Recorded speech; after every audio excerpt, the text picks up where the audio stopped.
Pluribus. All right. So thinking a little bit more, what if the botnet is really just a temporary free trial? So if you look at the planetary hive mind that's going on right now, what if there's a timer on this thing, a free version, a cosmic free to try demo? Now with cybersecurity, sometimes you get a hacker that goes in, whether they're good or they're bad, they'll get temporary access to a computer system.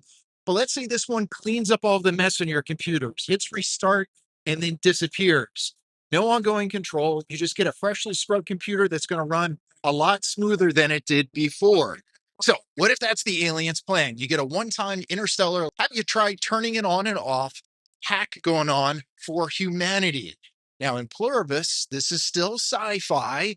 So, if you think about this with sociology, you can do a diagnosis. Our operating system might have been a mess. Before you get the supposed alien hack, humanity's operating system was basically the technological equivalent of an ancient PC that's running with 5 different viruses and 400 different Chrome tabs open. The malware list could be like tribalism.exe. My group is bad, your group is terrible, the drill. You've also got short term greed. Let's burn through the future for a quick cash now. And then you've got existential dread going on. Life is meaningless. I'm just going to spiral creatively and destructively. From the aliens' perspective, we weren't just buggy, we were one bad day away from completely bricking ourselves. Now, could they know this 600 years ago or 1200 years ago? Probably not. I don't think so. But the temporary fix, the cohesion protocol they could send, this would be a signal that they'd send out. And maybe it wasn't supposed to be a long term takeover. Maybe it's not a puppet master move. It could just be more like a maintenance script with an expiration date for a computer. Now, in tech terms, I think this is a daemon process, a quiet background program that's going to do a job for a set amount of time. It's going to fix it and then it's going to delete itself, hopefully. Now, in social terms, it's more like a liminal period. Everything's weird and the old rules bend so that deep transformation can go through and actually happen.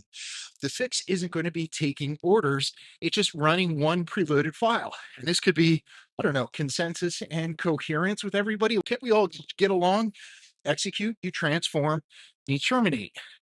If you look at it like a defragmentation, nobody defragments anyone. Oh, crap. Anyway, so this is the fun part. The hive mind doesn't have to start building giant space structures. It would just rebuild us. We used to have to defragment our computers all over little ideological fragments, political, national, religious. All of this stuff would get reorganized into something that makes more sense. No more endless sectarian, I don't know, conflict pops up. Less system lag. Now, if you're an alien, you can think it's good. Me, I think that's really stupid and really bad. Then you can quarantine malware. We've got destructive memes like endless growth or conquest is noble. All that could be stripped out. So all that stuff would just stick in a museum and it wouldn't be all over social media. You could also run it to try to patch up some kernels. The base human template would shift from competing to collaboration. Homo collaborationis. It's not mind control. It's more like a compulsive species level therapy. Our whole generation where cooperation feels more intuitive and rewarding. Congratulations. Zero sum bug gets fixed, maybe. But this whole thing would need a time limit, some kind of a graceful exit going on. That really matters. A permanent backdoor is really bad for security. Could be used by rivals and it could be detected and misused. But if it's temporary, it would be invisible, it would be safe, it would have a really small footprint. Let's be honest, permanent cohesion really kind of sucks. Creativity needs descent. It's why we have adaptations. It's why we have the evolutionary theory. A hive mind forever is just a beautifully organized brick that doesn't do anything cool. So the script could run for a couple of years, maybe 100 years, maybe a generation. Then you would have the aliens turn on a clean shutdown sequence. The hive mind would fade away. Those telepathic vibes would go away. You come back to being individuals, but you're not really the same ones who started this whole thing. Now, the post reboot world, that would be normal, but patched. When the system wakes up, it's not under alien control anymore, but it remembers the upgrade, or maybe we'll remember some of it. And the shared goal could be more collaboration. Humanity gets to keep whatever grand project the hive mind started, like a stellar garden or a knowledge vault, whatever you want to call it. It's not a command anymore. It's just the smartest, most universally loved idea we ever had.